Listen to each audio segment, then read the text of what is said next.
আমাদের দাবি খতমে নবুয়ত, তাতে কোনো মুসলিমের সন্দেহ নেই। আমাদের দাবি খতমে নবুয়ত, তাতে কোনো মুসলিমের সন্দেহ নেই।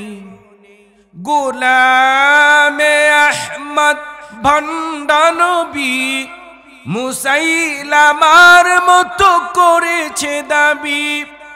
দাজ্জাল কাজ্জাব তারাই হলো, খতমে নবুয়ত টিকিয়ে রইল। ঠিক কিনা? খতমে নবুয়ত আছে, কিয়ামত পর্যন্ত থাকবে। যারাই নবীর দাবিদার হবে তারা মিথ্যাবাদী হয়ে যাবে, কাজ্জাব হবে। আর গোলামে আহমদ যিনি নবী দাবি করেছিলেন, তার মৃত্যু হয়েছিল টয়লেটের মধ্যে। তার কথা কি বোঝা গেল? তো এরকম ভাবে যারা দাবি করবে তাদের মৃত্যু ওই টয়লেটেই হবে। বন্ধুগণ, তাহলে আমরা এই আইনটা চাই কি চাই না, যে কাদিয়ানীরা কাফের, এটা আমরা সংসদের মধ্যে আইন করে তারা এই দেশে বাস করবে, আমাদের কোনো আপত্তি নাই। হিন্দু, বৌদ্ধ, ইহুদি, খ্রিস্টান, অন্য ধর্মাবলম্বীরা তারা তাদের পরিচয় নিয়ে বাস করে, কাদিয়ানীরাও আমাদের দেশে বাস করবে কাদিয়ানীর পরিচয়ে, মুসলমান নামের পরিচয়ে না। কথা বলেন ঠিক না বেঠিক? আল্লাহ তাআলা এই আইনটা পাশ করে তাদেরকে কাফের ঘোষণা দেওয়ার ব্যবস্থা যেন আল্লাহ তাআলা করে দেন। বলেন আমিন।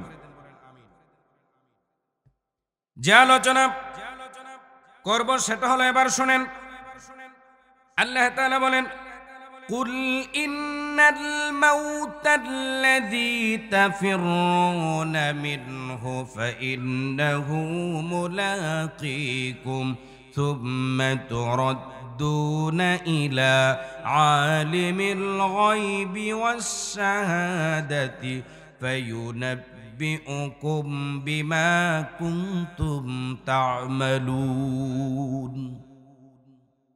আল্লাহ রাব্বুল আলামিন বলেন, নবী হ্যাঁ, যারা এই মৃত্যু থেকে পলায়ন করতে চায়, ওই মৃত্যু তাদেরকে পাকড়াও করবেই। অতঃপর মৃত্যুর পরে সে এই পৃথিবীর মধ্যে যা ভালো করেছে, যা খারাপ করেছে, তার সব হিসাব আল্লাহ তাআলা তার হাতের মধ্যে তুলে দিবেন। না মৃত্যু থেকে কেউ পালাতে পারবে? কেউ কি পালাতে পারবে? যত চেষ্টাই করুক, কেউ পালাতে পারবে না। আল্লাহ তাআলা বলেন, ওয়ালিমান খাফা মাকাম রাব্বিহি জান্নাতান। আল্লাহ তাআলা বলেন, প্রত্যেকটা ঈমানদার মুমিনের জন্য আল্লাহ তাআলা দুইটা করে জান্নাত রেডি করে রাখবেন। সুবহানাল্লাহ বলেন। তাহলে মৃত্যু বরণ ছাড়া কি কেউ জান্নাতে যেতে পারবে নাকি? আল্লাহ পাক রব্বুল আলামিন বলেন, হে নবী, আপনি বলে দেন, তোমরা যে মৃত্যু থেকে পলায়ন করছো, সেই মৃত্যু অবশ্যই তোমাদের মুখোমুখি হবে। অতঃপর তোমাদের দৃশ্য এবং অদৃশ্যের জ্ঞানী আল্লাহ পাক রব্বুল আলামিনের সামনে তোমাদেরকে উপস্থিত হওয়া লাগবে। তিনি তোমাদেরকে জানিয়ে দিবেন সেসব কর্ম যা তোমরা দুনিয়ার মধ্যে করতে। তাহলে এই দুনিয়ার মধ্যে আমরা যা কিছু করছি, তার সব কিছু আল্লাহ পাক রব্বুল আলামিনের কাছে খবর আছে না নাই? রাতে করে থাকেন, দিনে করেন, আলোতে করেন আর আধারে করেন, যেখানেই যেভাবেই আপনি এগুলো করে থাকেন, আল্লাহ পাক রব্বুল আলামিনের কাছে তার সবগুলো খবর পুঙ্খানুপুঙ্খানুভাবে আছে। এক ক্ষণস্থায়ী দুনিয়া হতে প্রত্যেক প্রাণী আল্লাহ পাকের দেয়া নির্ধারিত সময় শেষ হওয়ার পর আল্লাহ পাকের দরবারে চলে যাওয়ার নামই হলো মৃত্যু। প্রতিটি প্রাণীর মৃত্যু আল্লাহ তাআলার কাছে লিপিবদ্ধ রয়েছে। মৃত্যুর দিন, তারিখ, সময় সবই নির্ধারিত। নির্দিষ্ট সময়ের পূর্বে কোনো প্রাণীর মৃত্যু হবে না, এমনকি নির্দিষ্ট সময়ের পরে কোনো প্রাণী এই পৃথিবীর মধ্যে জীবিত থাকতেও পারবে না। একটু জোরে আওয়াজ করে কথা বলেন ঠিক কিনা? আল্লাহ তাআলা বলেন, কুল্লু নাফসিন যায়িকাতুল মাউত ওয়া ইন্নামা তুওয়াফাউনা উজুরাকুম ইয়াওমাল কিয়ামাহ। আল্লাহ আছে যার প্রাণ আছে, যার মৃত্যু আছে তার, কুল্লু নাফসিন যায়িকাতুল মাউত, প্রাণ আছে যার, জান আছে যার, রূহ আছে যার, মৃত্যু আছে তার। আছে না নাই? আল্লাহ তাআলা তারপরে বলেন ওয়া ইন্নামা তুওয়াফাউনা উজুরাকুম ইয়াউমাল কিয়ামাহ, তোমাদের পাওনা কিয়ামতের দিন আল্লাহ তাআলা পুরোপুরি ভাবে তিনি আদায় করে দিয়ে ছাড়বেন। এই পৃথিবীর মধ্যে আপনি যদি ভালো করেন, কিয়ামতের দিন আল্লাহ তাআলা আপনার পাওনা যদি ভালো হয় ভালোটা দিবেন। যদি আপনি খারাপ করে থাকেন তাহলে খারাপ পাওনাটাও আল্লাহ আপনার হাতের মধ্যে তুলে দিবেন। কুরআনুল কারীম আল্লাহ তাআলা বলেন ইকরা কিতাবাকা কাফা বিনাফসিকাল ইয়াওমা আলাইকা হাসিবা। আল্লাহ তাআলা সেদিন বলবেন আসো এই নাও তোমার হিসাবের খাতা, তুমি পড়ো আর তুমি নিজের হিসাবটা নিজে মিলাও, তুমি জান্নাতে যাবে না জাহান্নামে যাবে, তোমার হিসাবটা তুমি নিজে মিলাও। প্রিয় বন্ধুগণ আমার ভাইয়েরা, কুরআনুল কারীমের অন্যত্র আয়াতে আল্লাহ তাআলা আবার বলে দিলেন কুল্লু নাফসিন যায়িকাতুল মাউত সুম্মা ইলাইনা তুরজাউন।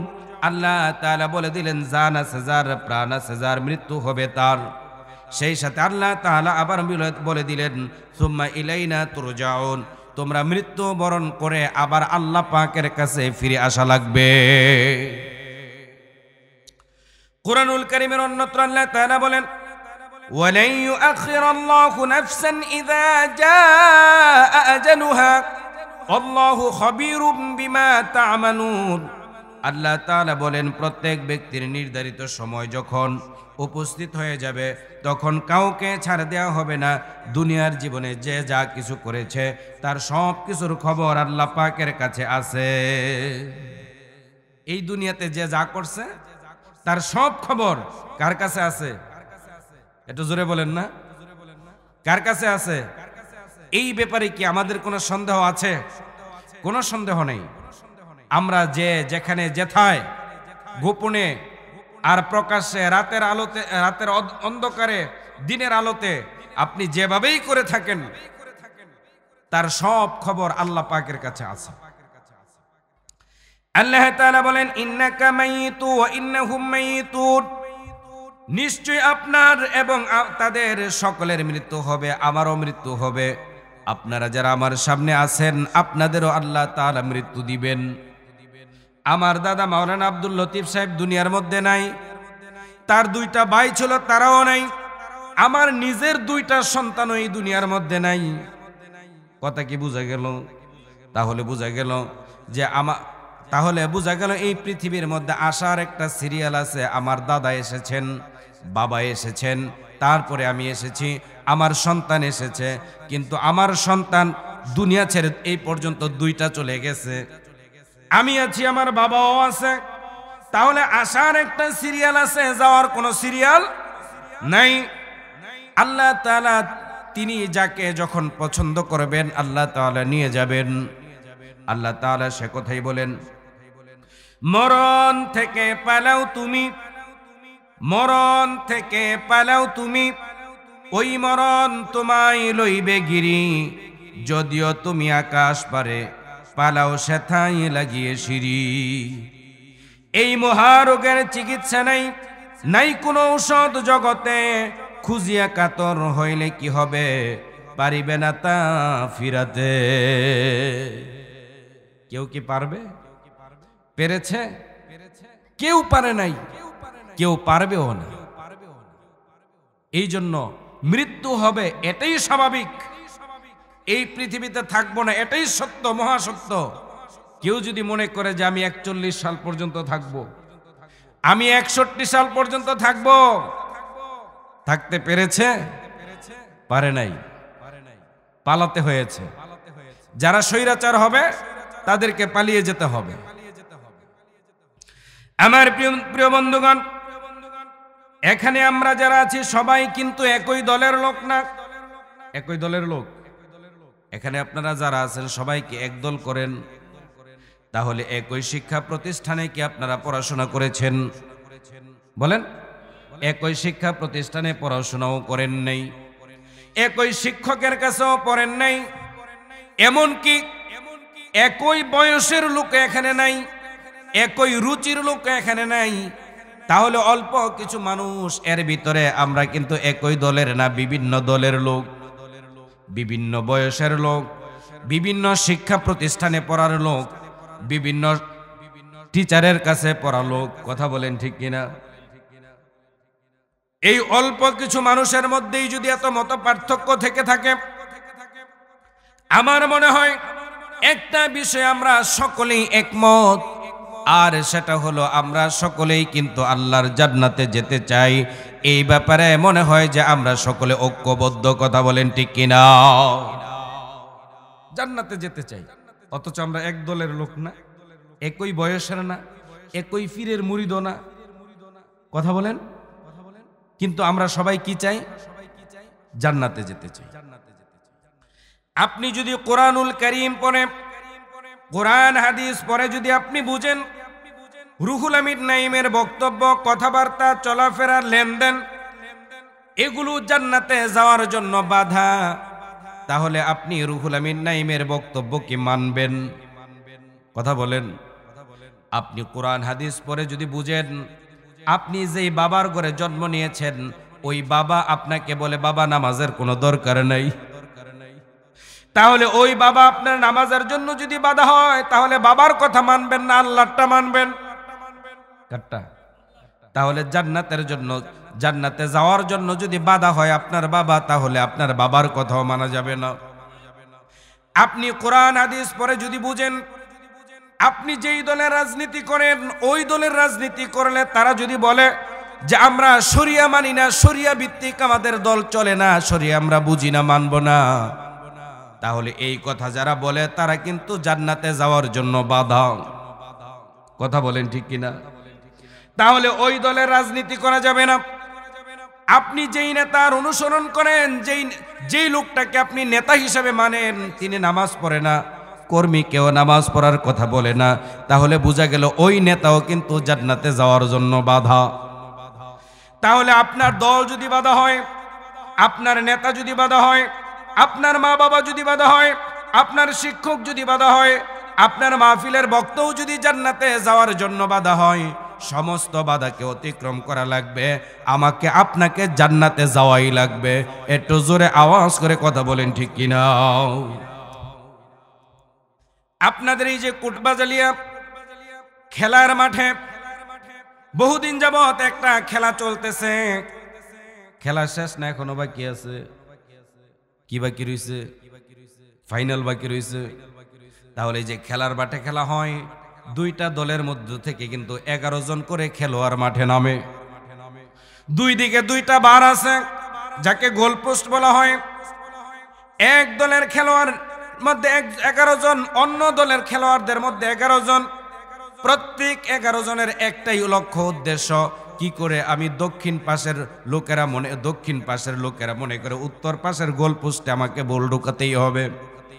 আবার উত্তর পাশে যারা খেলে তাদের লক্ষ্য উদ্দেশ্য একটাই, দক্ষিণ পাশের গোলবারে আমাদেরকে বল ঢুকাতেই হবে। একটা বল 22 জন খেলোয়াড় তারা চেষ্টা করে সবাই গোলপোস্টে বল ঢুকানোর জন্য। ঢুকাতে কি পারে? সহজে পারে না, সামনে বাধা আছে। গোলপোস্টের নিচে একজন এরকম ভাবে ছাতক পাখির মতো দাঁড়িয়ে আছে বলটাকে লুফে নেওয়ার জন্য। তার সামনে একটা বেগি আছে, মাথা মোটা, মানে টোচা লম্বা, সুঠাম দেহি, যেদিক থেকে বল আসবে ওই দিকেই মারবে, গোলপোস্টের দিকে বল আসা যাবে না। তার দুই সাইডে আরো 2 জন খেলোয়াড় আছে, তার সামনে আরো 4-5 জন আছে। সবার লক্ষ্য উদ্দেশ্যই একটাই, আমার গোলপোস্টে বল ঢুকতে দিব না, বিপক্ষ গোলপোস্টে বলটা ঢুকানোই লাগবে। কথা বলেন ঠিক কিনা? তাহলে এত বাধা, তারপরেও লক্ষ্য উদ্দেশ্য ওই গোলপোস্টে আমাকে বলটা ঢুকাতেই হবে। আমার প্রিয় বন্ধুগণ, এই গোলপোস্টে বল ঢুকাতে গিয়ে কেউ হলুদ কার্ড খায়, কেউ লাল কার্ড খায়, কাউকে পিছন থেকে টান দিয়ে ফেলে দেয়, পায়ে বাধা দেয়, হাতেও বাধা দেয়। এর মাধ্যমে লাল কার্ড হলুদ কার্ড পায়, কারো পাও ভেঙে যায়। কথা বলেন না কেন? এত পরিশ্রম করে, এত চেষ্টা করে ওই গোলপোস্টে বলটা ঢুকানোর জন্য। তাহলে বোঝা গেল যে গোলপোস্টে বল ঢুকানোর জন্য সামনে যত বাধা প্রতিবন্ধকতা আছে সমস্ত বাধা প্রতিবন্ধকতা ডিঙ্গিয়ে চেষ্টা থাকে একটাই গোলপোস্টে বলটা ঢুকানো। তাহলে আমরা যারা জান্নাতে যেতে চাই ওই জান্নাতে যাওয়ার জন্য এই ধরনের যত বাধা আছে সমস্ত বাধা অতিক্রম করে তারপরে আমাকে আপনাকে জান্নাতের পথে হাঁটাই লাগবে।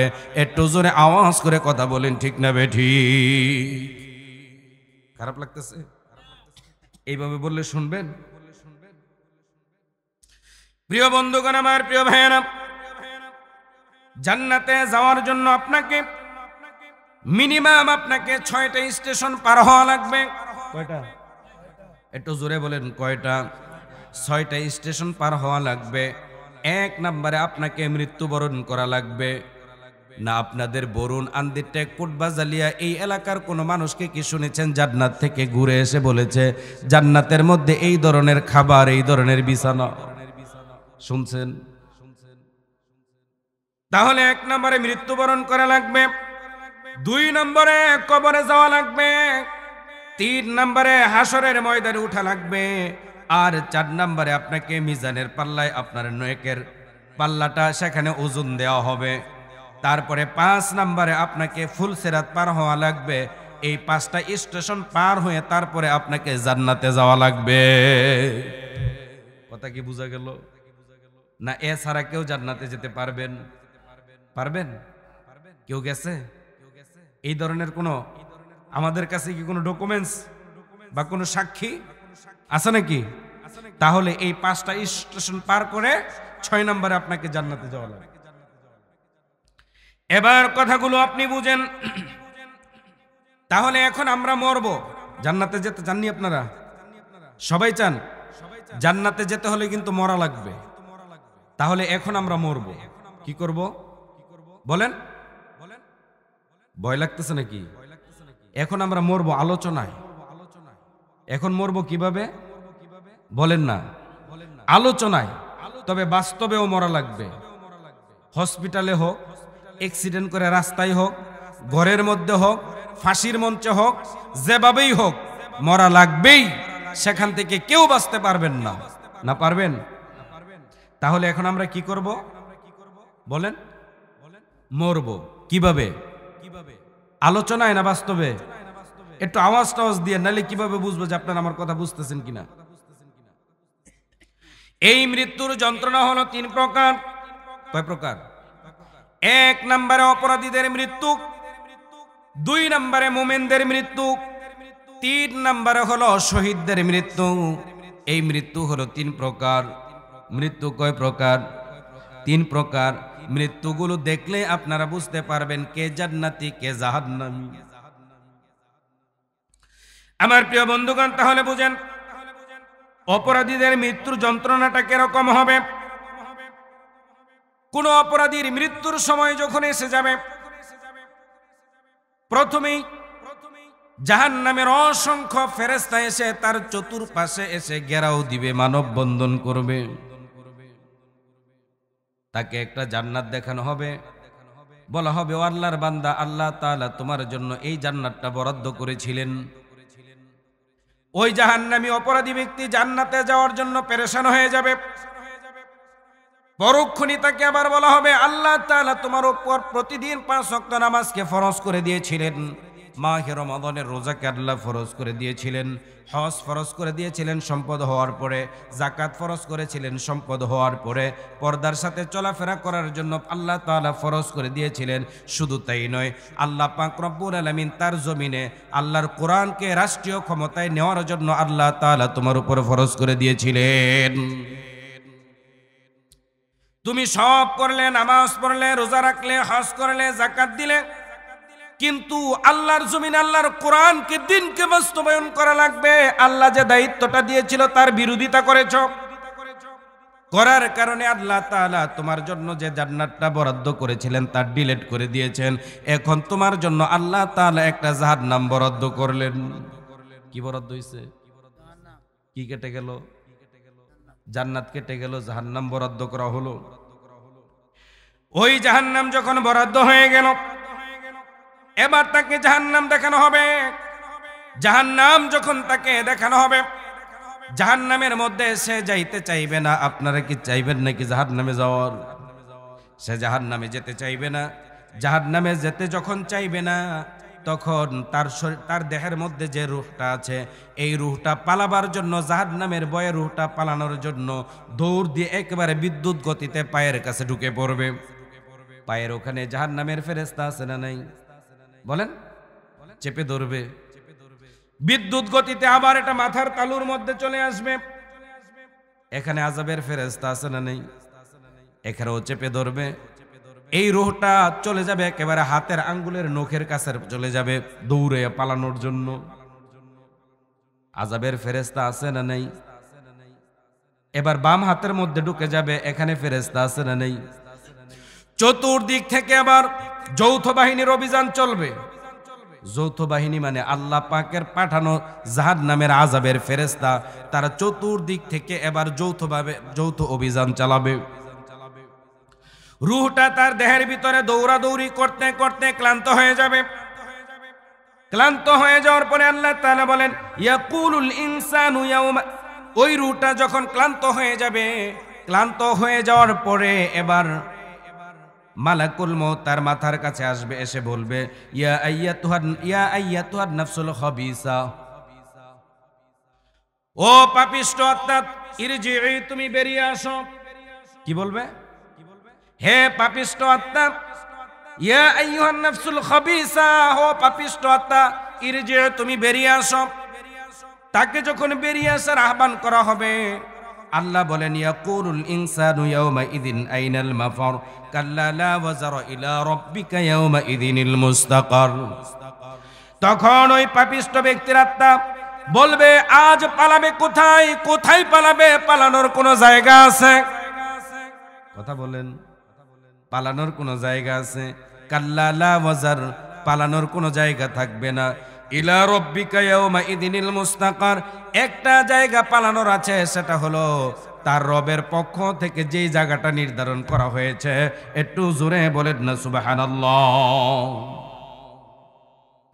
প্রিয় বন্ধুগণ, আমার প্রিয় ভাইয়েরা, আল্লাহ পাক রব্বুল আলামিন তার নিয়োজিত ফেরেশতারা, কুরআনুল কারীমের মধ্যে এসেছে, ওয়ালাউ তারা ইযিজ জালিমুনা ফিল গামারাতিল মাউত, আল্লাহ তাআলার ফেরেশতারা তার ভিতর থেকে রূহটা টেনে হেসড়ে তারপরে ছিঁড়ে বের করবে।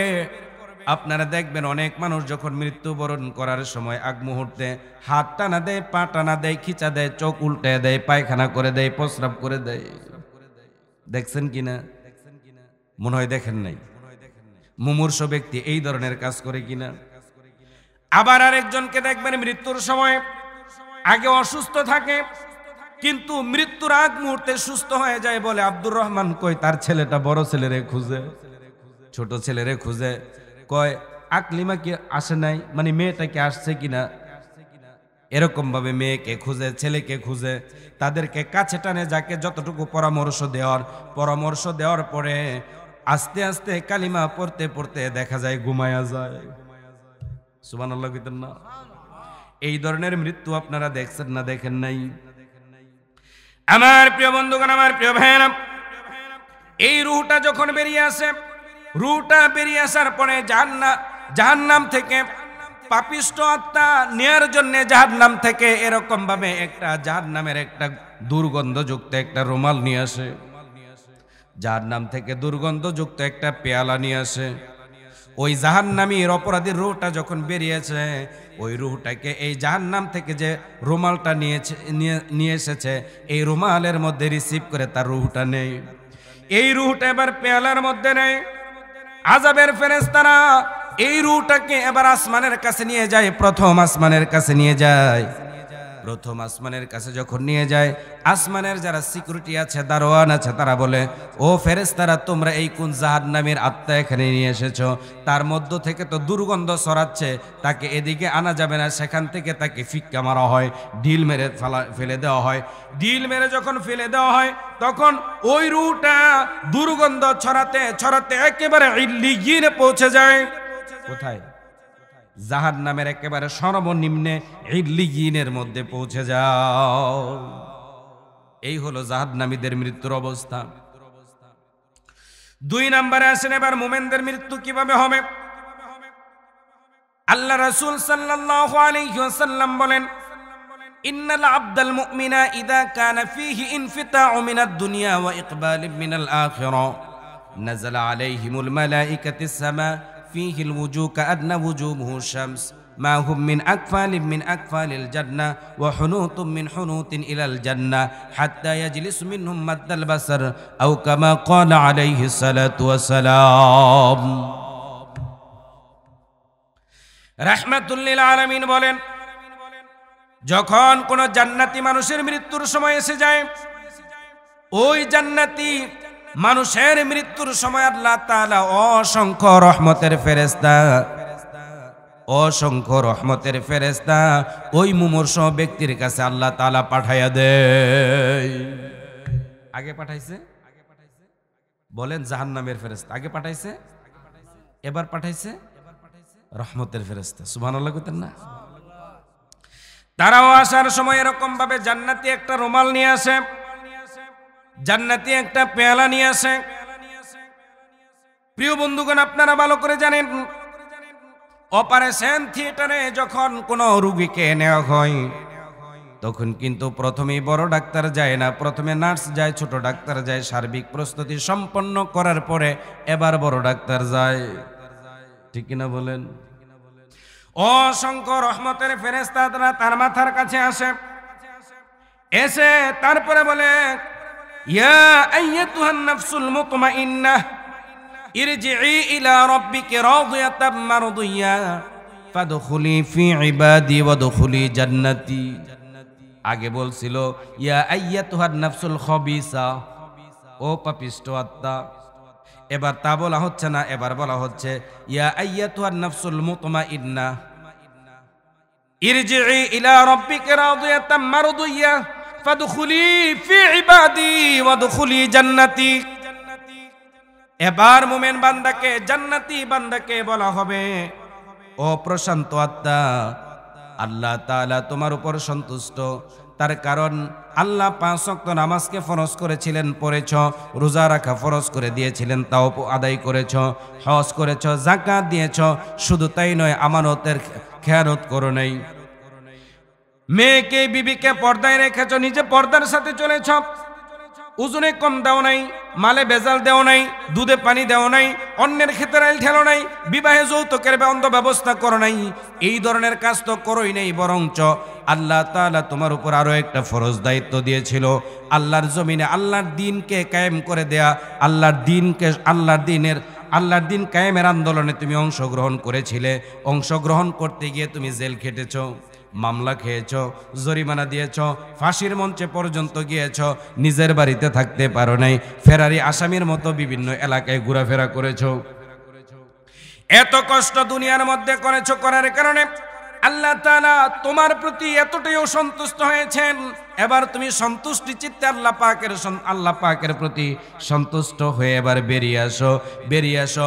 ইরজিই ইলা রাব্বিকা রাদিয়াতাম মারদিয়া ফাদখুলি ফি ইবাদি ওয়াদখুলি জান্নাতি। তুমি বেরিয়ে আসো এবং আল্লাহ পাকের দেয়া ওই জান্নাতের মধ্যে তুমি প্রবেশ করো। আমার প্রিয় বন্ধুগণ, আমার প্রিয় ভাইরা, এবার রাহমাতুল লিল আলামিন তিনি আবার বলে দিলেন, জান্নাতি বান্দার রূহটা অত্যন্ত ইজ্জতের সাথে, সম্মানের সাথে তার রূহটাকে রিসিভ করা হবে। ওই রূহটাকে এরকম ভাবে জান্নাতি রুমালের মধ্যে নেওয়া হবে, জান্নাতি রুমালে। এইটা আবার এই জান্নাত থেকে যে পেয়ালা নিয়ে এসেছিল ওই পেয়ালার মধ্যে রাখা হবে। রহমতের অসংখ্য ফেরেশতা এসেছিল, ওই ফেরেশতারা মিছিল সহকারে একজন থেকে আরেকজন এরকম ভাবে মিছিল সহকারে প্রথম আসমানের কাছে নিয়ে যাবে। প্রথম আসমানের যে সমস্ত ফেরেশতা দায়িত্বে আছেন, যারা নাকি গেট খুলবেন, তারা বলবে, ও ফেরেশতারা, তোমরা এই কোন জান্নাতি মানুষের রূহটা নিয়ে এসেছো? তার মধ্যে থেকে তো মেশকো আম্বরের চাইতে সুঘ্রাণ বেরিয়ে আসতেছে। ওয়েলকাম, স্বাগতম, আহলান সাহলান, গেট খুলে দিলাম, তাড়াতাড়ি প্রবেশ করো। বলেন সুবহানাল্লাহ। এরকম একটা দুইটা না, সবগুলো আসমানের দরজা খুলে দেওয়া হবে। সবগুলো আসমানের দরজা খুলে দেওয়া হবে এবং তাকে একেবারে ইল্লিয়িনের মধ্যে পৌঁছে দেওয়া হবে। যিনি জান্নাতে তার রূহ চলে যাবে ইল্লিয়িনে, আর যিনি জাহান্নামে তার রূহ চলে যাবে সিজ্জিনে। কথা কি বোঝা গেল? আমার প্রিয় বন্ধুগণ, এই তো গেল জান্নাতি মানুষের মৃত্যুর অবস্থা। বাকি রয়েছে শহীদ। বাকি কি রইল? শহীদ। রাহমাতুল লিল আলামিন তিনি বলেন, চিমটি কাটলে যতটুকু যন্ত্রণা হয় ঠিক ততটুকু যন্ত্রণা পাবে যারা আল্লাহ পাকের দিন কায়েমের জন্য শাহাদাত বরণ করেছিল। একটু জোরে বলেন না সুবহানাল্লাহ। কে কিভাবে মৃত্যুবরণ করলো তার সবকিছু আল্লাহর কাছে জানা আছে না নাই? এই পৃথিবীতে আমি রুহুল আমিন নাইম কি করেছি আর কি করব, আপনারা কে কোথায় কি করেছেন না করেছেন তার সব কিছু হিসাব রাখার জন্য আল্লাহ তাআলা, আল্লাহ পাকের নির্ধারিত প্রহরী আমাদের কাছে আছে না নাই? কুরআনুল কারীম আল্লাহ তাআলা বলেন, কিরামান কাতিবিন। আল্লাহ রাব্বুল আলামিন বলেন, তোমরা যা কিছু করছো তার সব কিছু লিপিবদ্ধ করে রাখার জন্য দুইজন সম্মানিত ফেরেশতা আল্লাহ তাআলা আমার এবং আপনাদের সকলের জন্য নির্ধারণ করে দিয়েছেন। ইয়ালামুনা মা তাফআলুন। আপনি রাতের অন্ধকারে, মানুষের অন্তরালে, দিনের আলোতে, সূর্যের আলোতে আপনি যা কিছু করেছেন আর যা করছেন না তার সব কিছু আল্লাহ পাকের কাছে একেবারে পরিষ্কারভাবে আছে না নাই? এই যে একটা ক্যামেরা দেখতেছেন, একটু তাকান। এই যে ক্যামেরাটা আল্লাহ তাআলা বানাইছে না মানুষ বানাইছে? বলেন বলেন। মানুষ বানাইছে যে তার উপরে একটা মোবাইল আছে, নেটের মাধ্যমে, মোবাইলের সাহায্যে আমি আপনাদের সামনে কথা বলছি, সারা পৃথিবীর মধ্যে কিন্তু নেটের মাধ্যমে করা এই কথাগুলো চলে যাচ্ছে। আবার এই যে ক্যামেরার মাধ্যমে রেকর্ড করা হচ্ছে, তার মধ্যে ছোট্ট একটা সিম আছে। প্রিয় বন্ধুগণ, এর মাধ্যমে এই যে কম্পিউটার ক্যামেরার মাধ্যমে যে রেকর্ডটা হচ্ছে, এটা হয়তো আজকে অথবা কালকে এটাকে এডিট করে তারপরে ইউটিউবের মধ্যে ছেড়ে দিবে। এর মাধ্যমে সারা দুনিয়ার মানুষ দেখতে পাবে। তাহলে ক্যামেরাটা তৈরি করলো মানুষ, আর মোবাইলটা তৈরি করলো মানুষ। মানুষের তৈরি করা ক্যামেরা আর মোবাইল দিয়ে যদি তা করা যায়, তাহলে আল্লাহ পাক রব্বুল আলামিন তিনি যে ফেরেশতা নিযুক্ত করেছেন, যে কাতেব নিযুক্ত করেছেন, আল্লাহ পাকের ক্যামেরার মধ্যে যা বন্দী হবে তা কি নষ্ট হওয়ার কোনো সুযোগ আছে? মোবাইলেরটা নষ্ট হওয়ার সুযোগ আছে, ক্যামেরারটা নষ্ট হওয়ার সুযোগ আছে? আল্লাহ তাআলা সে কথাই বলে দিলেন, ইয়ালামুনা মা তাফআলুন। আমি এবং আপনি যা করছি তার সব খবর আল্লাহ পাকের কাছে আছে। আল্লাহ তাআলা বলেন, ইন্নাল আবরার লাফি নাঈম। সেই দিন নেককার বান্দারা, নেককার যারা থাকবে, ওই নেককার বান্দাগুলো তারা খুশি হয়ে যাবে যেই দিন তাদের হাতের মধ্যে আমলনামাটা দেওয়া হবে। যেই দিন আপনার আমার আমলনামা আমাদের হাতের মধ্যে দেওয়া হবে, যারা নেককার তারা খুশিতে আবেগে আপ্লুত হয়ে যাবে। আর আল্লাহ পাক রব্বুল আলামিন তারপরে বলেন, ওয়া ইন্নাল ফুজ্জারা লাফি জাহিম। আর অবশ্যই পাপীরা থাকবে জাহান্নামে। ওই পাপীরা তাদের এই হিসাবের খাতা তাদের হাতের মধ্যে নিতে চাইবে না। কথা কি বোঝা গেল? যারা জান্নাতি তারা কইবে, আল্লাহ তাড়াতাড়ি দেন, কারণ সে তো জান্নাতে যাবে, এই আশায় তাড়াতাড়ি জান্নাতে যাওয়ার জন্য। আর যারা জাহান্নামে যাবে তারা কিন্তু তাদের হিসাবের খাতাটা নিতে চাইবে না, তারপরেও নেওয়া লাগবে, না নেওয়া ছাড়া যাওয়া যাবে না। ও বন্ধু, আল্লাহ তাআলা বলেন, ইয়াওমা লা তামলিকু নাফসুন লিনাফসিন শাইআ ওয়াল আমরু ইয়াওমাইযিন লিল্লাহ। আল্লাহ পাক রব্বুল আলামিন বলেন, সেদিন একজন মানুষ আরেকজনকে কোনো ব্যাপারে কোনো কাজে আসবে না। কি বলেন? ওই দিন কোনো মানুষের কাজে আসবে, কোনো কাজের মধ্যে আসবে না। আল্লাহ পাক রব্বুল আলামিন বলেন ওয়াল আমরু ইয়াওমা ইযিল লিল্লাহ। আল্লাহ পাক রব্বুল আলামিন ওই দিন চূড়ান্ত ক্ষমতার মালিক একমাত্র থাকবেন আমার আল্লাহ। কে থাকবেন? চূড়ান্ত ক্ষমতা থাকবে আমার আল্লাহর হাতে। ওই দিন একটা মানুষ তাদের পা লড়াতে পারবে না, চোখ লড়াতে পারবে না আল্লাহ পাকের অনুমতি ব্যতীত। তাহলে আলোচনার মাধ্যমে অপরাধীদের মৃত্যুর কথা শুনলাম, জান্নাতীদের মৃত্যুর কথা শুনলাম, আবার শহীদদের মৃত্যুর কথাও শুনলাম। কথা বলেন ঠিক কিনা?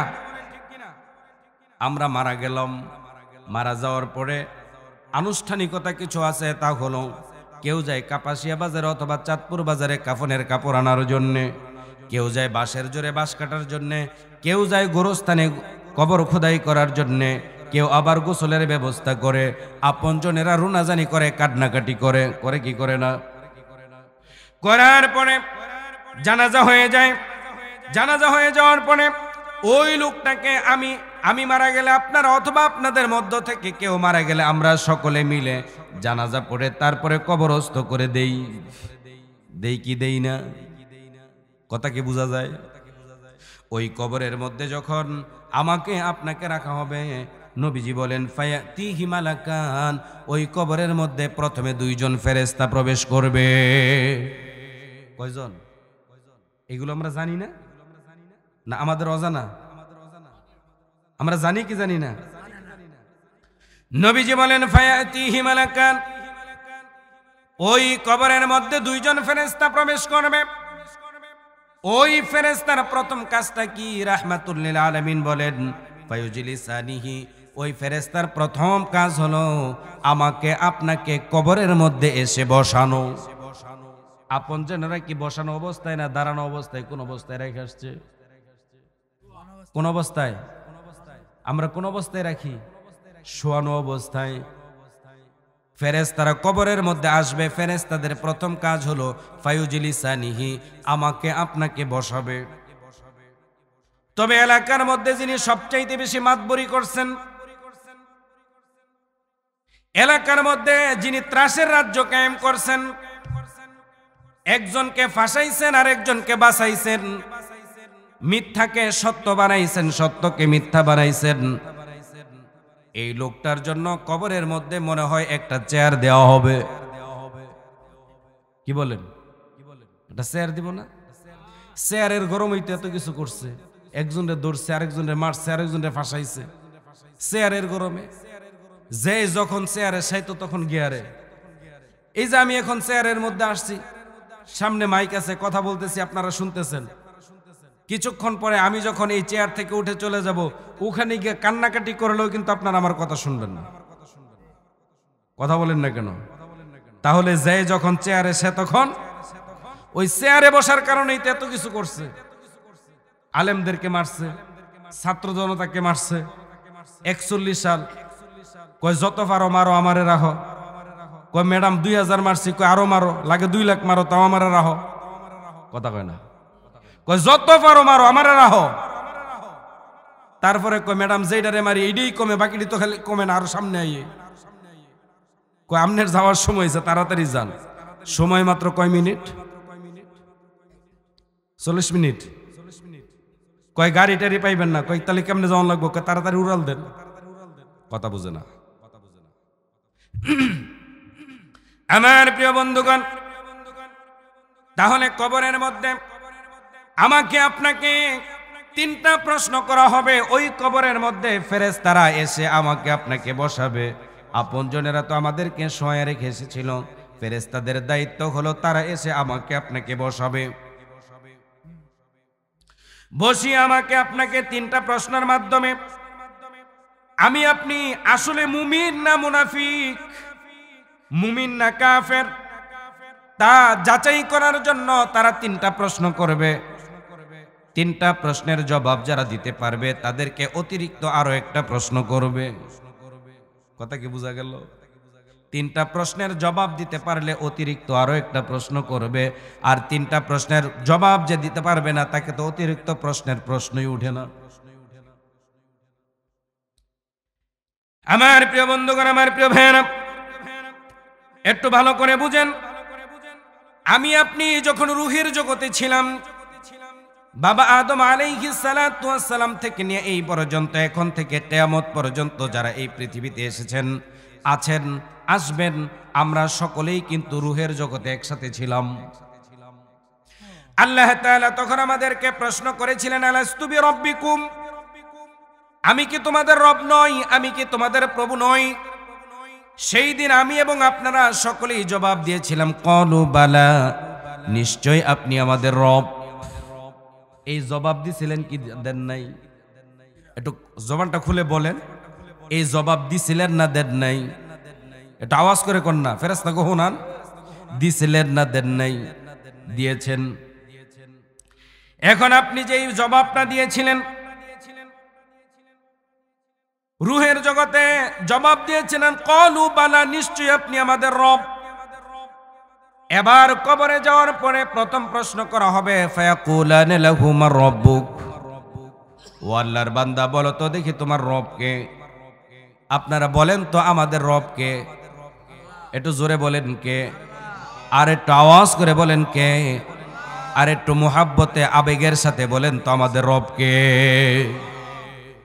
এখন তো জবাব দিতে পেরেছেন। কবরের মধ্যে কি এরকম সহজভাবে জবাব দিতে পারবেন? কথা বলেন, পারবেন? এই দুনিয়ার নিজাম হলো, যদি কোনো পরীক্ষার প্রশ্নপত্র ফাঁস হয়ে যায়, তাহলে নিজাম হলো নতুন করে তৈরি করে প্রশ্ন তৈরি করে তারপরে পরীক্ষার্থীদের পরীক্ষা নেওয়া।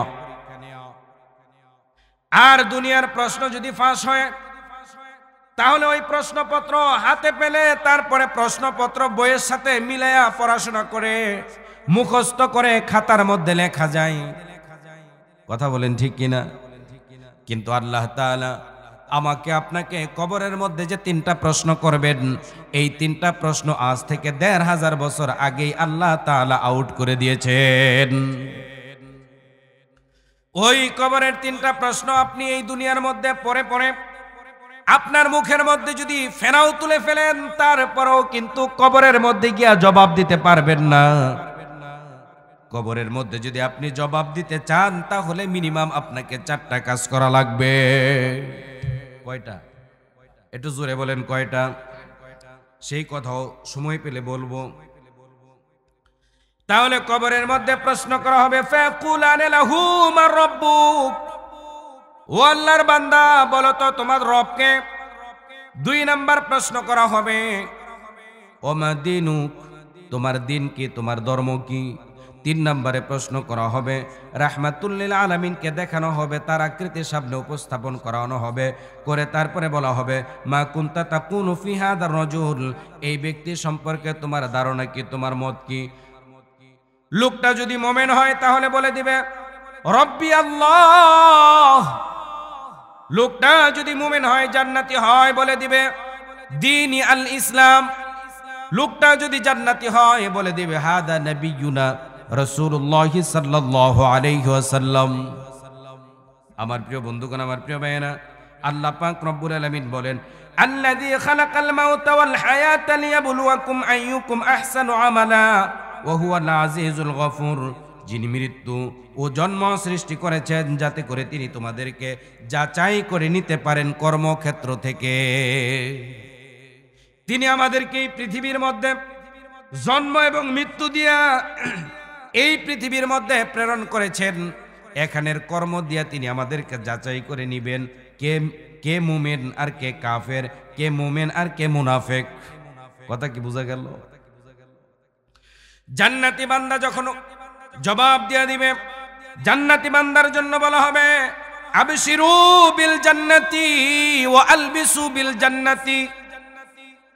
ফেরেশতাদেরকে আল্লাহ তাআলা হুকুম করবেন, আদেশ দিবেন, ও আমার ফেরেশতারা, আমার বান্দা দুনিয়ার মধ্যে অনেক কষ্ট করেছে, অনেক কষ্ট করেছে, আমার এই জান্নাতি বান্দার জন্য কবরের মধ্যে তুমি জান্নাতের বিছানা বিছায়া দাও। আমার এই জান্নাতি বান্দার শরীরের মধ্যে জান্নাতি পোশাক পরায়া দাও। জান্নাতি বান্দার কবরের মধ্যে জান্নাতি বিছানা বিছায়া দেওয়া হবে, জান্নাতি পোশাক পরায়া দেওয়া হবে। তারপরে আল্লাহ তাআলা বলবেন, সুম্মা কানাউমাতিল আরশিল ইয়াউমাল কিয়ামা, আল্লাহ পাক রব্বুল আলামিন বলবেন, আমার ও আল্লাহর বান্দা, ও আল্লাহর গোলাম, তুমি কিয়ামত পর্যন্ত আরামে তুমি জান্নাতের মধ্যে ঘুমায়া থাকো। প্রিয় বন্ধুগণ, আমার প্রিয় ভাইয়েরা, আর যারা জাহান্নামী হবে তাদের জন্য কি এই ব্যবস্থা হবে নাকি? বলেন, এই ধরনের ব্যবস্থা হবে জাহান্নামীদের জন্য? জাহান্নামীদের জন্য এই ব্যবস্থা হবে না, জান্নাতীদের জন্য এরকম ব্যবস্থা হবে। হযরত ওমর রাদিয়াল্লাহু, হযরত ওসমান রাদিয়াল্লাহু তাআলা আনহু নবীজির দুইটা কন্যাকে তিনি বিবাহ করেছিলেন। নবীজি অত্যন্ত ভালোবাসতেন। কত ভালোবাসলে পরে একটা মেয়ে মারা যাওয়ার পরে আরেকটা মেয়েকেও উসমানের সাথে বিবাহ দিয়েছেন।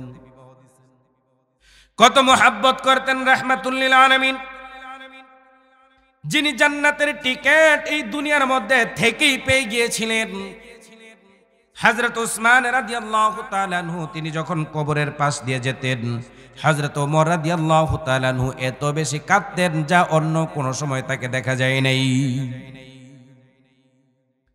সাহাবায়ে কেরাম বলতে লাগলেন, ভাই ওসমান, তুমি কবরের পাশে আসলে তুমি কাঁদতে কাঁদতে তোমার অবস্থা তো খুব খারাপ হয়ে যায়, তুমি এই কবরের কাছে এসে এত কেন কাঁদো?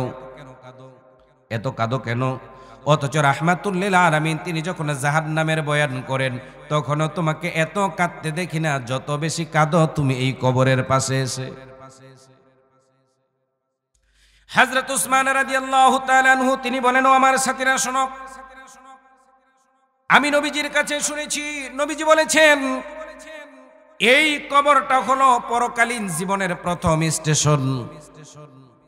এটা হলো পরকালীন জীবনের প্রথম স্টেশন। এখানে যদি কেউ ধরা পড়ে যায় তাহলে সে কবরে ধরা পড়লে হাসরে ধরা পড়বে, মিজানে ধরা পড়বে, ফুলসেরাতে ধরা পড়বে।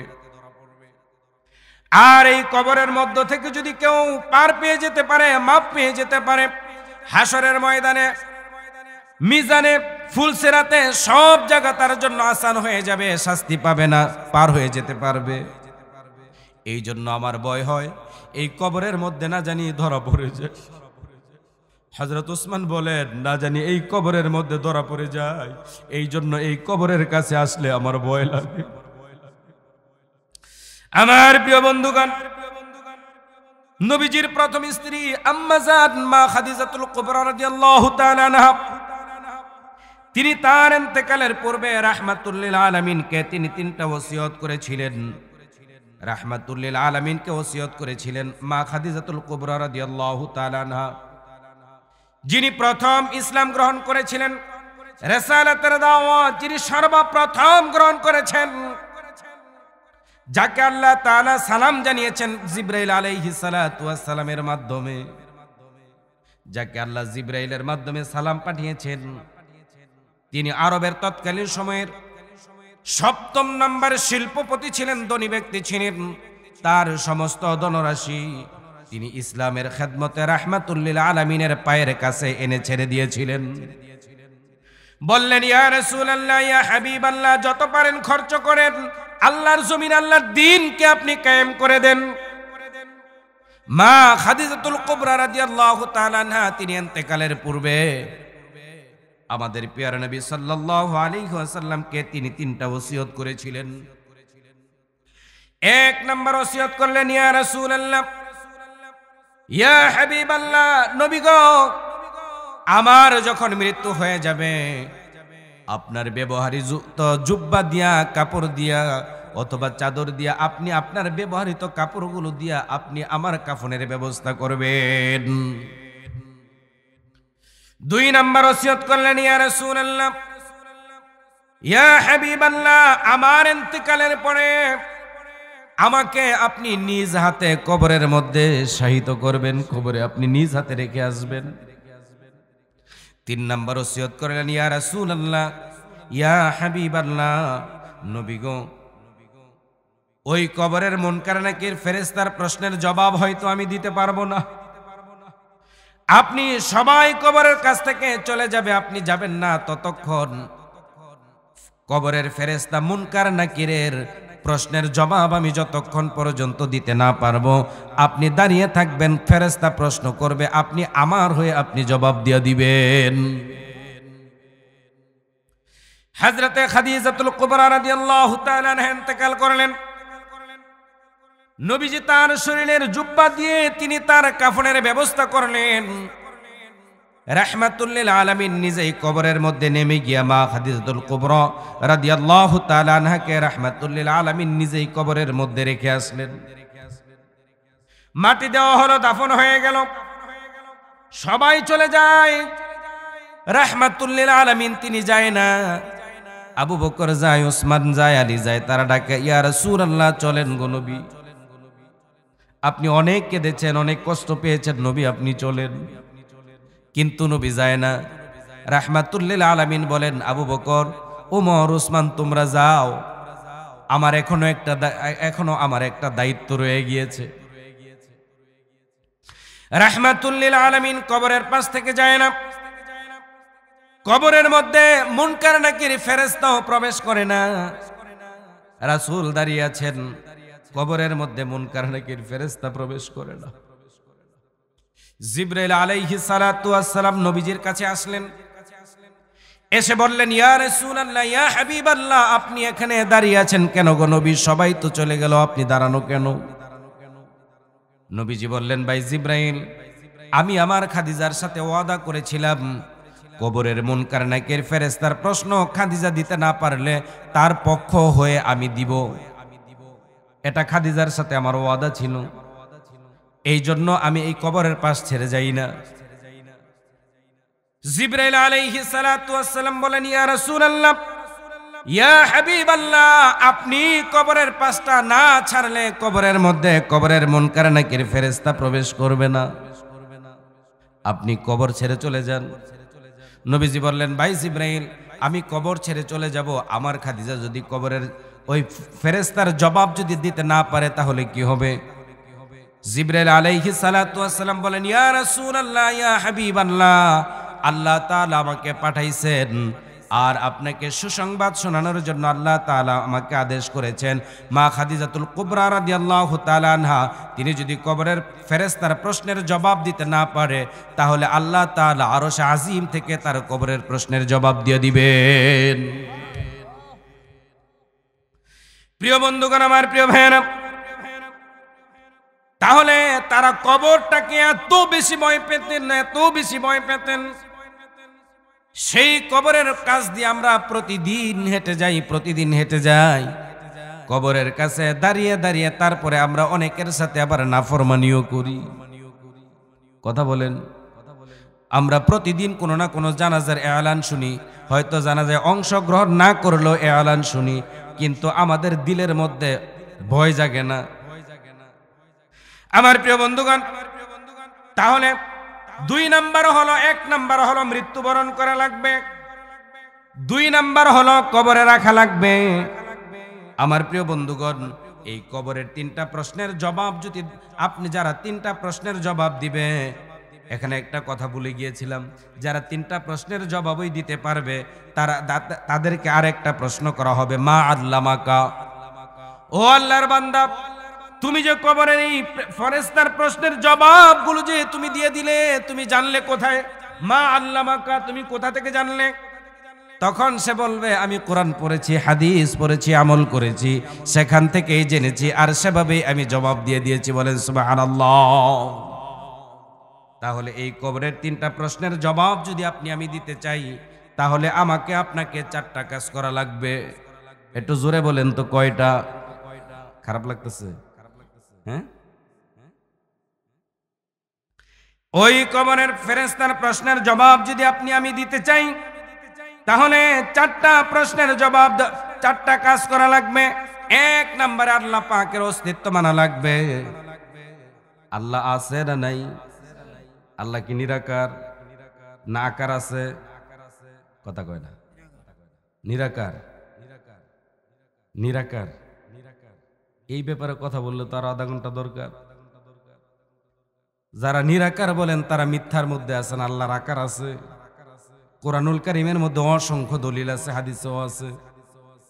এই যে আপনারা বলেন আল্লাহ দেখেন, আল্লাহ শুনেন, কথা কি বোঝা গেল? তাহলে আকার না থাকলে শুনেন কিভাবে, দেখেন কিভাবে? কথা কি বোঝা গেল? আল্লাহর অস্তিত্ব মানা লাগবে। তবে আল্লাহর আকারটা কিরকম আমাদের মতো না, আল্লাহর আকারটা কিরকম এটা আল্লাহ নিজেই জানেন, অন্য কেউ জানে না। কথা কি বোঝা গেল? আল্লাহর যে আকার আছে এটাই সত্য, কিন্তু আকারটা কিরকম এটা আল্লাহ ভালো জানেন। এক নম্বরে আল্লাহর অস্তিত্ব মানা লাগবে, দুই নম্বরে আল্লাহর গুণ মানা লাগবে, তিন নম্বরে আল্লাহ পাকের ক্ষমতা মানা লাগবে, আর চার নম্বরে আল্লাহ পাকের আইন মানা লাগবে। তাহলে কাজ কয়টা? কবরের প্রশ্নের তিনটা প্রশ্নের জবাব যদি দেওয়া লাগে তাহলে আপনাকে চারটা কাজ করা লাগবে। আবারও ভালো করে শোনেন, চারটা কাজ। এক নম্বরে আল্লাহর অস্তিত্ব মানা লাগবে, দুই নম্বরে আল্লাহর গুণ মানা লাগবে, তিন নম্বরে আল্লাহর ক্ষমতা মানা লাগবে, আর চার নম্বরে আল্লাহ পাকের আইন মানা লাগবে। মনে করেন আমি রুহুল আমিন নাইম আল্লাহর অস্তিত্ব মানি, আল্লাহর গুণ মানি না, ক্ষমতা মানি না, আল্লাহর আইন মানি না, আমি কি মুমিন না কাফের? এই যে আমার জেডা মাওলানা মুজিবুর রহমান সাহেব, মনে করেন তিনি আল্লাহর অস্তিত্ব মানে, আল্লাহর গুণ মানে, আল্লাহর ক্ষমতাও মানে না, আল্লাহর আইনও মানে না, তিনি মুমিন না কাফের?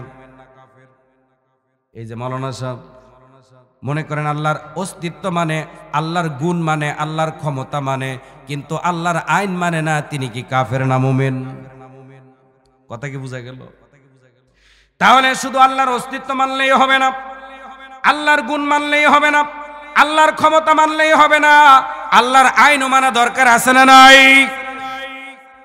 প্রিয় বন্ধুগণ, আল্লাহর অস্তিত্ব কাফের মুশরিকেরাও মানত, কাফের বেঈমানেরাও আল্লাহ পাকের অস্তিত্ব তারা মানত। কথা কি বোঝা গেছে? সমস্যা হচ্ছে? হ্যাঁ মুরব্বী, কি পান ভাগাভাগি করতেছেন নাকি? আপনারা খাইলে একলা খাইয়েন না, আমারও একটু দিয়েন। পান ভাগাভাগি করে খাইবেন, আমারে দিবেন না, এটি কি হয়? অনে না খাই পরে খামু না, খেয়াল হারায় যাব। যদি অন্যদিকে মনোযোগ দেন তাহলে কথার কিন্তু খেয়াল হারায় যাবে। কথা কি বুঝছেন? এই জন্য খুব মনোযোগ, গভীর মনোযোগ দিয়ে শুনেন। মক্কার কাফের মুশরিকরাও কিন্তু আল্লাহ পাকের অস্তিত্ব মানত। তার দলিল নেন রাহমাতুল লিল আলামিন। আমার প্রিয় বন্ধুগণ, কোরআনুল কারীমের সূরা লুকমানের 25 নম্বর আয়াতে আল্লাহ তাআলা বলেন, ওয়ালা ইন সাআলতাহুম মান খালাকাস সামাওয়াতি ওয়াল আরদি লা ইয়াকুলুনাল্লাহ। মক্কার কাফের বেঈমানেরাও বলতো আসমান আর জমিন একজন বানাইছে না, কাফেররা বানাইছে। কথা কি বোঝা গেল? আসমান আর জমিন যে বানাইছে একজন বানাইছে তো নাকি না আপনারা বানাইছেন? কে বানাইছে? তাহলে এই কথাটা তারা বলতো, ওয়ালা ইন সাআলতাহুম মান খালাকাস সামাওয়াতি ওয়াল আরদি লা ইয়াকুলুনাল্লাহ। আসমান আর জমিন একজন বানাইছে, তিনি কে? জোরে বলেন। আমার প্রিয় বন্ধুগণ, রাহমাতুল লিল আলামিনের জন্মের 40 বা 50 দিন পূর্বে, অর্থাৎ রাহমাতুল লিল আলামিনের জন্মের পূর্বে আব্রাহা বাদশাহ হস্তি বাহিনী নিয়ে এসেছিল বাইতুল্লাহ ধ্বংস করার জন্য। বাইতুল্লাহর তৎকালীন মুতাওয়াল্লি ছিলেন আমাদের প্রিয় নবী সাল্লাল্লাহু আলাইহি ওয়াসাল্লামের সম্মানিত দাদা আব্দুল মুত্তালিব। আব্রাহা বাদশাহ হস্তি বাহিনী নিয়ে এসেছে বাইতুল্লাহ ধ্বংস করার জন্য, ভাঙার জন্য। রাসূলের দাদা আব্দুল মুত্তালিব তিনি তার উট নিয়ে ব্যস্ত। মক্কার লোকেরা দৌড়ে গেল, এরে আব্দুল মুত্তালিব, তুমি না বাইতুল্লাহর মুতাওয়াল্লি, বাইতুল্লাহ তো আব্রাহা বাদশাহ হস্তি বাহিনী নিয়ে এসেছে ভাঙার জন্য, তুমি তা রক্ষা করার জন্য তোমার চোখের মধ্যে, তোমার মুখের মধ্যে কোনো পেরেশানি নাই? কারণ কি? নবীজির দাদা নবীজির জন্মের পূর্বে তিনি বলেছিলেন, আল্লাহর ঘর আল্লাহ রক্ষা করব, আমার উট আমি দেখা রাখতেছি, আমার উটের মালিক আমি, এই জন্য উট আমি দেখাশোনা করছি, কিন্তু আল্লাহর ঘর আল্লাহ রক্ষা করব। তাহলে তখন কি রাহমাতুল লিল আলামিন এই দুনিয়াতে এসেছেন? কথা কি বুঝা গেল? তার মানে তার আগেই তারা আল্লাহর অস্তিত্বটা মেনে নিত। 40 বছর 6 মাস পরে আল্লাহর ঘর আল্লাহ রক্ষা করছে কিনা বলেন? কোরআনুল কারীমের মধ্যে দলিল আছে না নাই? আল্লাহ তাআলা বলেন ওয়া আরসালা আলাইহিম তায়রান আবাবিল। পারেন না আপনারা? পড়েন ওয়া আরসালা আলাইহিম তায়রান আবাবিল। আল্লাহ তাআলা ঝাঁকে ঝাঁকে পাখি প্রেরণ করেছেন, তাদের মাধ্যমে আল্লাহ তাআলা তার ঘরকে রক্ষা করেছেন। বলেন সুবহানাল্লাহ। 40 বছর 6 মাস পরে রাহমাতুল লিল আলামিন হেরা গুহার মধ্যে প্রবেশ করলেন। নবীজির কাছে প্রথমবারের মতো জিবরাইল আলাইহিস সালাতু ওয়াস সালাম ওহী নিয়ে আসলেন। এসে বললেন ইকরা বিসমি রাব্বিকাল্লাযী খালাক খালাকাল ইনসানা মিন আলাক ইকরা ওয়া রাব্বুকাল আকরাম আল্লাযী আল্লামা বিল কলম আল্লামাল ইনসানা মা লাম ইয়ালাম। জিবরাইল আলাইহিস সালাতু ওয়াস সালাম মাত্রই নবীজির কাছে আসলেন, এসে বললেন ইয়া রাসূলুল্লাহ আপনি পড়েন। কি বললেন? ইয়া রাসূলুল্লাহ আপনি পড়েন। নবীজির শরীরের মধ্যে চাপ দিলেন, নবীজি ভয় পেয়ে গেলেন। শুধু তাই নয়, নবীজি ভয় পেয়ে গেলেন, শরীরের মধ্যে জ্বর এসে গেছে। রাহমাতুল লিল আলামিন বাড়ি চলে গেলেন। প্রিয়তমা স্ত্রী মা খাদিজাতুল কুবরা রাদিয়াল্লাহু তাআলা আনহাকে বললেন খাদিজারে এই ঘটনা হয়েছে, আমাকে চাপ দিয়ে ধরেছে, আমার শরীরের মধ্যে জ্বর এসে গেছে, ব্যথা পেয়েছি, মনে হয় বাঁচবো না, মরে যাব, তুমি জাম্বিলুনি জাম্বিলুনি আমাকে চাদর আবৃত করে দাও। এই মাত্রই নবীজি রিসালাতের দায়িত্ব পেলেন। এখনো তিনি কাউকে রিসালাতের দাওয়াত দেয়নি। দিছে? মাত্রই রিসালাতের দায়িত্ব পেলেন, কাউকে দাওয়াত দেয় নাই।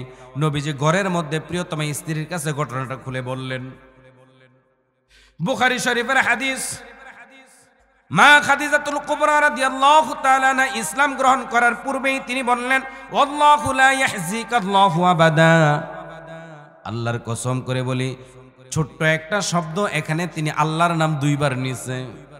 ছোট্ট একটা শব্দ, আল্লাহু লা ইয়াহজিকাল্লাহু আবাদা। আল্লাহর কসম করে বলি, আল্লাহ তাআলা আপনাকে অপমানিত করবেন না। তাহলে মক্কার কাফের বেদিনেরাও ইসলাম প্রচারের পূর্বেই কিন্তু তারা আল্লাহর অস্তিত্ব তারা মেনে নিয়েছিল। একটু জোরে আওয়াজ করে কথা বলেন, ঠিক না বেঠিক? 2 নম্বরে আল্লাহ পাকের গুণ মানা লাগবে। 2 নম্বরে আল্লাহর গুণ মানা লাগবে। আল্লাহ পাকের একটা নাম হলো আর রাজ্জাক। এটা কার নাম?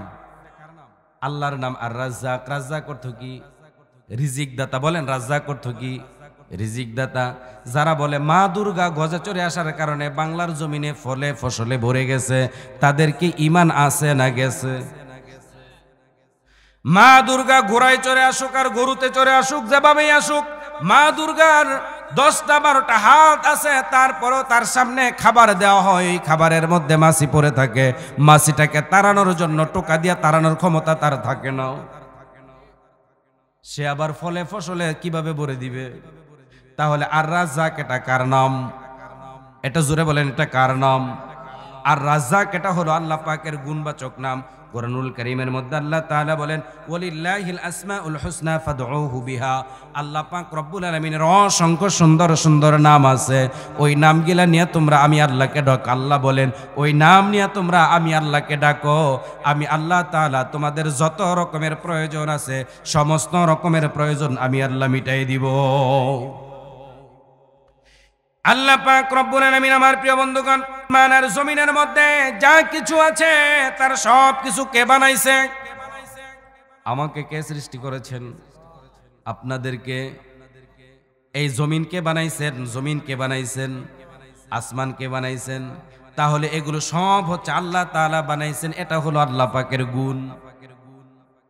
আমার প্রিয় বন্ধুগণ, আরেকটা কথা বলি, ঢাকা ঢাকেশ্বরী মন্দির থেকে গত কিছুদিন পূর্বে গত সরকারের আমলে তাদের হিন্দুদের ওই দেবীর গলা থেকে 200 ভরি ওজনের একটা হার নিয়ে গেল, চুরি হয়ে গেল। একটা হার চুরি হয়ে গেল। কিন্তু তাদের এতগুলো খোদা, হিন্দুদের খোদা কতটি? কোন 3 কোটি 360টা। দেখছেন 360টা খোদা আপনার কথা অনুযায়ী 360টা খোদার একটা খোদাও বলতে পারে না তাদের ওই দেবীর গলা থেকে কে হাতটা নিয়ে গেছে। আমাদের আল্লাহ কয়জন? একটু জোরে বলেন তো, আমাদের আল্লাহ কয়জন? তাদের আল্লাহ 360টা, আর আমাদের কয়টা? একটা। আমাদের একটা আল্লাহ। আমি আপনি মাহে রমাদানের দিনে বাথরুমের দরজা বন্ধ করেও যদি কেউ 1 ফোঁটা পানি খায়, শুধু তাই নয়, আগে তো খালে গোসল করতেন, বিলে করতেন, এখন তো তার সুযোগ নাই, পুকুরে করতেন, নদীর মধ্যে করতেন। কেউ যদি নদীর মধ্যে ডুব দিয়া 1 ফোঁটা পানি খায়, আমার আরশে আজিমে থেকে আমার আল্লাহ টের পায়। তাহলে আমাদের আল্লাহ কামিলা না আকামিলা? কথা কয় না? আমাদের আল্লাহ কামিলা না আকামিলা? আর তাদের 60টা খোদা একটা হারানো গেছে, কে নিচে কোন দিক দিয়া বলতে পারে না। তাহলে বোঝা গেল তাদের 360টা খোদা হোক আর 300 কোটি হোক, তার একটাও কামিলা না, প্রত্যেকটা আকামিলা। কথা কি বোঝা গেল? আমার প্রিয় বন্ধুগণ, আমার প্রিয় ভাইরা, 3 নাম্বার হলো আল্লাহর ক্ষমতা। ইন্নাল কুওয়াতা লিল্লাহি জামিআ। আসমান আর জমিনের মধ্যে ক্ষমতা কার? সবচাইতে বেশি ক্ষমতা কার? আরো জোরে বলেন না, সবচাইতে বেশি ক্ষমতা কার? তাহলে সব ক্ষমতার মালিক হলেন আমার আল্লাহ। একটু জোরে কথা বলেন, ঠিক কিনা? সেই আল্লাহর সাথে দিবে যারা পাল্লা, আল্লাহ পাক রাখবে না তাদের কোনো কল্লা। রাখবো নাকি? আল্লাহর সাথে পাল্লা দেওয়া যাবে? আল্লাহ পাক রব্বুল আলামিন বলেন, কুলিল্লাহুম্মা মালিকাল মুলক তু'তিল মুলকা মান তাশা ওয়া তানজিউল মুলকা মিম্মান তাশা ওয়া তুইজ্জু মান তাশা ওয়া তুযিল্লু মান তাশা বিয়াদিকাল খায়র। আল্লাহ বলেন, যারে ইচ্ছা আমি ক্ষমতা দেই, যারে ইচ্ছা ক্ষমতাতে লাত্তি দা নামাই, যারে ইচ্ছা আমি ধন সম্পদ দেই, আবার যারে ইচ্ছা আমি রাস্তার ফকির বানাই। এই ক্ষমতা যার আছে তিনি কে? প্রিয় বন্ধুগণ, আমার প্রিয় ভাইয়েরা, তাহলে সব ক্ষমতা একমাত্র আল্লাহ পাকের। তাহলে আল্লাহর ক্ষমতা মানা লাগবে, আল্লাহর অস্তিত্ব মানা লাগবে, আল্লাহর ক্ষমতা মানা, আল্লাহর গুণ মানা লাগবে, আল্লাহর ক্ষমতাও মানা লাগবে। তারপরে আল্লাহ পাকের আইন মানা দরকার আছে না নাই? জোরে কোন? আল্লাহ পাক রব্বুল আলামিন বলে দিয়েছেন, একটা পুরুষ শর্ত সাপেক্ষে 4 জনকে বিবাহ করতে পারবে। এটা কার আইন? কেউ যদি বলে রাস্তার মোড়ে দাঁড়িয়ে, কেউ যদি বলে এটা কি আমার কোনো মা বোন কি এই অধিকার দিয়েছে নাকি, এই কথা যে বলবে তার কি ঈমান আছে? সে যে দলের রাজনীতি করুক না কেন, তার দল যত লম্বা হোক, যত বড় হোক, আল্লাহ তাআলা পুরুষকে শর্ত সাপেক্ষে, শর্ত ছাড়া নয়, শর্ত সাপেক্ষে 4টা পর্যন্ত বিবাহ করার সুযোগ করে দিয়েছেন। কিন্তু শর্ত ছাড়া আল্লাহ তাআলা আবার একথাও বলে দিয়েছেন, একটার মধ্যে তুমি সীমাবদ্ধ থাকো। কার কথা? আল্লাহ তাআলা বলে দিয়েছেন, ভাই যা পাবে বোন তার অর্ধেক বাপের সম্পত্তি পাবে। এটা কার আইন? আল্লাহ পাক রব্বুল আলামিন বলে দিয়েছেন, চোর ধরা পড়লে তার হাত কেটে দেওয়া হবে, জিনাকার ধরা পড়লে পরে তাকে সঙ্গে সার করে দেওয়া হবে। যদি কোনো মাদকাসক্ত ধরা পড়ে তাহলে প্রথমবার তাকে কি সতর্ক করে দেওয়া হবে, তারপরে 80 করে বেদ দেওয়া হবে। এটা কার আইন? তাহলে বোঝা গেল এই ধরনের আল্লাহ পাকের যত আইন আছে, সমস্ত আইন আমাদেরকে মানা দরকার আছে না নাই? আল্লাহর গুণ মানা লাগবে, আল্লাহর অস্তিত্ব মানা লাগবে, আল্লাহর ক্ষমতা মানা লাগবে, আল্লাহর আইনও আমাদেরকে মানা দরকার আছে না নাই? যদি আপনি এই 4টা জিনিসকে মেনে নিতে পারেন, তাহলে কবরের মধ্যে গিয়া জবাব দিতে পারবেন, রব্বি আল্লাহ দীনি আল ইসলাম হাদা নবিয়ুনা মুহাম্মদুর রাসূলুল্লাহ সাল্লাল্লাহু আলাইহি ওয়াসাল্লাম। আর এই 4টা থেকে যদি 100 আপনি কম মানেন, কবরের মধ্যে গিয়ে একটা প্রশ্নের জবাব আপনি দিতে পারবেন না। কথা কি আমার বানানো কথা? তাহলে কবর হয়ে গেল, তারপরে হাসরের ময়দানে উঠা লাগবে। কি করা লাগবে? জান্নাতে যাওয়ার জন্য প্রথমে মৃত্যুবরণ করা লাগবে, 2 নম্বরে কবরে যাওয়া লাগবে, তারপরে 3 নম্বরে হাসরের ময়দানে উঠা লাগবে। আমার প্রিয় বন্ধুগণ, হাসরের মাঠ কায়েম হয়ে যাবে, সমস্ত মানুষগুলো পেরেশান হয়ে যাবে। সূর্যটা মাথার একেবারে সোয়া হাত উপরে চলে আসবে। সূর্যের এখন তো একটা মুখ, ওই দিন 12টা মুখ থাকবে। সূর্যের তাপ এখন যেরকম তাপ আছে তার চাইতে অনেক বেশি তাপ হবে। সূর্যটা এখন থেকে এই পৃথিবী থেকে বিজ্ঞানীরা বলেছে 1,30,00,000 মাইল উপরে। কথা বলেন, 1,30,00,000 মাইল উপরে থেকে সূর্য তাপ দেয়। ওই সূর্যের তাপ আমি আপনি গরমের দিনে সহ্য করতে পারি না, শীতের দিনে একটু একটু ভালো লাগে, ঠিক না? কিন্তু গরমের দিনে সহ্য করতে পারেন না, এত উপরে সূর্য।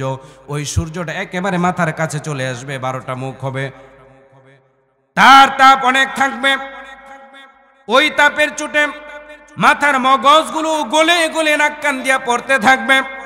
সমস্ত হাসরবাসীরা চলে যাবে হযরতে আদম আলাইহিস সালাতু ওয়াস সালামের কাছে, গিয়ে বলবে আপনি তো সর্বপ্রথম নবী, সর্বপ্রথম মানুষ বাবা আদম আলাইহিস সালাতু ওয়াস সালাম, আপনি আল্লাহ পাকের কাছে একটু সুপারিশ করেন, আল্লাহ তাআলা তিনি যেন আমাদের বিচার ফয়সালা শেষ করে জান্নাত অথবা জাহান্নাম যেখানেই দেয় দিয়া দেখ।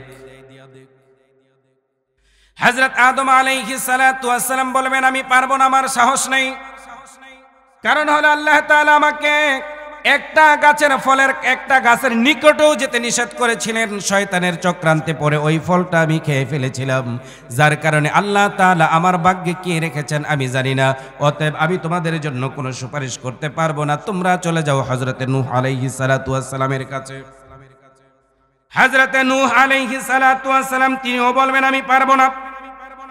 তার কারণ হলো আমি 950 বছর রিসালাতের দাওয়াত দিয়েছি, কিন্তু আমার ছেলেটাকেই নবুয়তের দাওয়াত গ্রহণ করাতে পারিনি, যার কারণে আল্লাহ তাআলা আমার ভাগ্যে কি রেখেছেন আমি জানি না। অতএব আমি তোমাদের জন্য কোনো সুপারিশ করতে পারবো না, তোমরা চলে যাও হযরত ইব্রাহিম আলাইহিস সালাতু ওয়াস সালামের কাছে। সমস্ত হাসরবাসীরা হযরত ইব্রাহিম আলাইহিস সালাতু ওয়াস সালামকে খুঁজে বের করবেন। ইব্রাহিম আলাইহিস সালাতু ওয়াস সালাম তিনিও বলবেন আমিও তোমাদের জন্য কোনো সুপারিশ করতে পারবো না, তোমরা চলে যাও হযরতে মুসা আলাইহিস সালাতু ওয়াস সালামের কাছে।